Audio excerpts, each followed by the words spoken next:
going on, guys? Welcome back to another episode. Today we're going to be taking out the solo skiff. It's been a while since we've done that, and also we're going to be taking this out. It's a new subwing we got. We're going to try it out, see how it is, but we also have the guns inside, and yeah, just go and see what's in the water, what we can get for dinner. Also, thank you so much for the support in the last video. If you want to see more content like this, please hit the subscribe button. It really helped me out. I'm aiming for 500 by the end of the summer, so if we're able to do that, that would be awesome. Anyways, that's enough for the intro. Let's get in the water. What's going on, guys? Welcome back to another episode. We're here in the water today. We're gonna do a solo skiff mission, which I haven't done in a long time, and I'm just really excited to finally be back in the water. So over here, we're spearfishing a shallow reef in the beginning. The tide is low and it's not changing, so it looks really clear right now, but later the tide is going to be changing rapidly and become high, and the water will get a little more murky. Right here, I'm kind of just dropping down. I'm not that far underwater, but I'm looking at all these pualus and polanis right here schooling up, and I'm thinking about shooting one, but eventually I decide not to. I got one last week with my friend, and right now I'm kind of just going for goatfish, to'au, ali'ihi, really other species that are edible and just as good. So right here I'm getting my 3-prong ready. I found an ali'ihi in this little crevice right here, so I'm making sure that my spear is tight, and you can probably see it, its head poking out right there, that little red face poking out from underneath the ledge. So I'm just kind of waiting until I get a good shot on him. I don't want to spook them at all. They're really curious fish, so as long as you don't spook them, they're not going to go anywhere. But for this one, as soon as I came up, he would poke his head out, and then when I came back down, he would hide back into the coral. So I'm just waiting for that shot. He pokes his head out, and I'm able to get him with the 3-prong and a nice sturdy headshot. But because he kicks up so much sand, I don't want to pull him out just with my 3-prong, because then he would probably 100% get off of the spear. So I'm just coming back over here to my mini reef gun that I hung up on this little pylon thing, and I'm coming over to get a secondary shot on the ali'ihi just to make sure that he doesn't get off.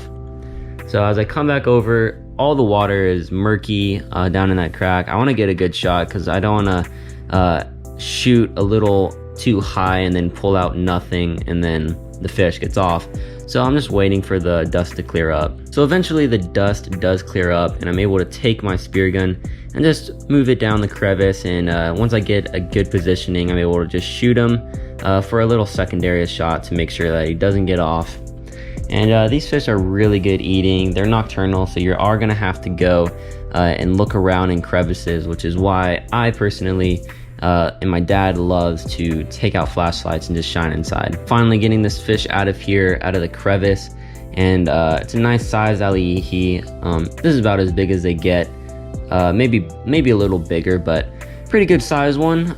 They are a pain to clean, which is why I like to fillet them rather than fry them up whole, just because every time I fry them up whole, I always get cut. They're called saber-toothed squirrelfish for a reason, and if you ever catch one, you'll know why. So I usually just like to fillet them and then save the carcass for crab bait or whatever. Able to string them up, dispatch the fish, really beautiful red fish. And yeah, we're able to continue the rest of the day of diving.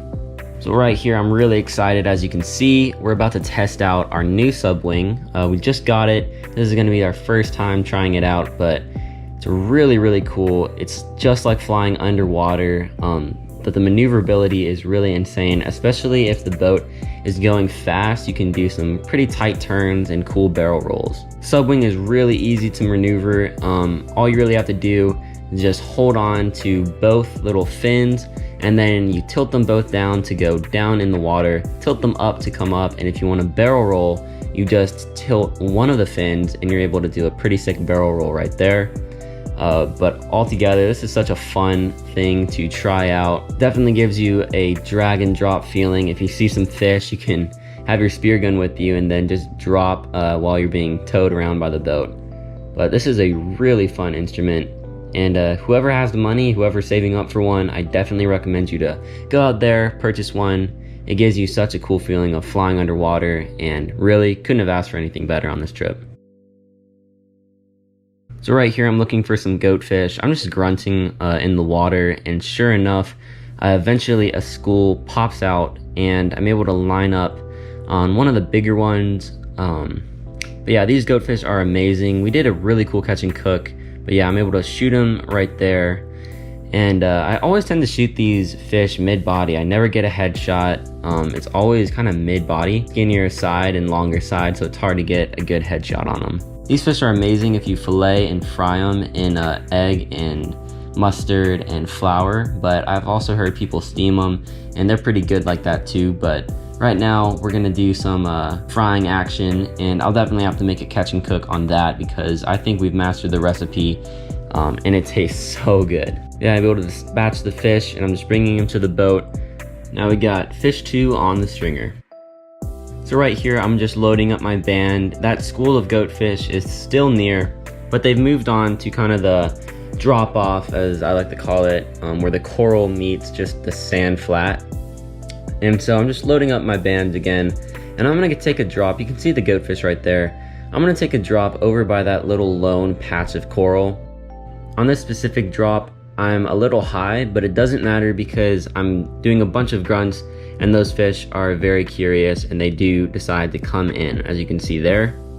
So they are moving away, but with a few simple grunts, I'm able to attract some more over, and this one gives a perfect shot, and I'm able to shoot him right there. And yeah, we got another fish. That's fish number 3, and I'm really happy, especially because there's just so many of these goatfish. I don't want to take too much. I just want enough for dinner and lunch the next day. These fish are really beautiful. They've got that white color with the yellow stripe down the middle and the yellow tail. Really beautiful fish, and they taste even better. Always remember to dispatch your fish. It's humane, and it helps you when you don't want to attract sharks, because that extra movement when the fish is suffering or very staticky, that will attract sharks because they can sense that movement. Able to take this fish and just place it on the boat, and we're gonna go down and see if we can get another one. So right here, I'm taking another drop in that same exact spot. I'm hoping to find some more goatfish over in that area, but as soon as I get down, I dust the sand, and that just creates a curious environment for the fish. They like that kind of stuff. They might get a free meal out of it because it resembles a predator foraging for stuff in the sand. So I'm just going around, and I see a fish, and I line up and shoot, and I miss. It was kind of a far shot, kind of embarrassing, but the fish are still there. I'm really not that worried about it because these fish are really curious in this spot.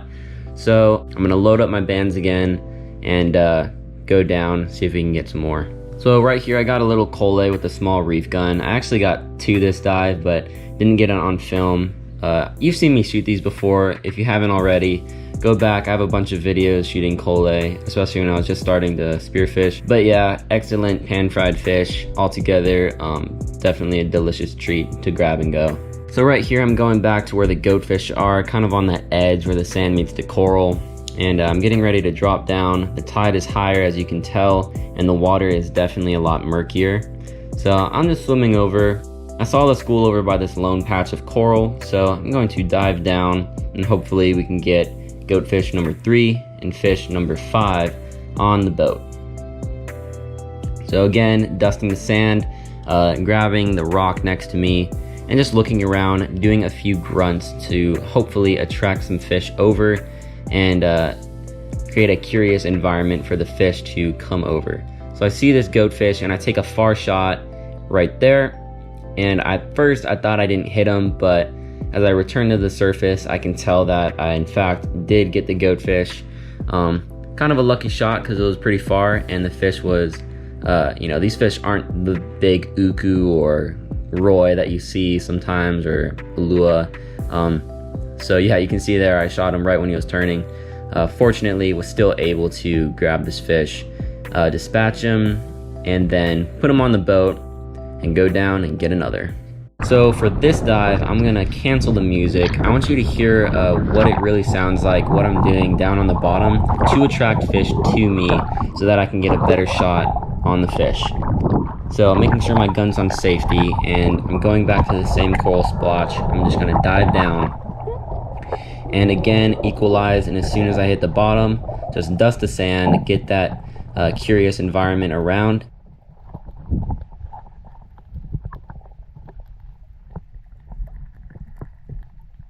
as you can see, the fish come in, and when they lose interest, I grunt some more.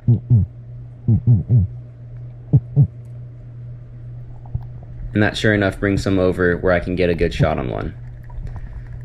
So yeah, that grunting, that dusting, all of that stuff, and keeping your body a little concealed behind a rock like that, all plays in and factors in to whether or not you're going to get a fish, whether or not you're going to attract a fish, and ultimately it will help put more fish on the boat.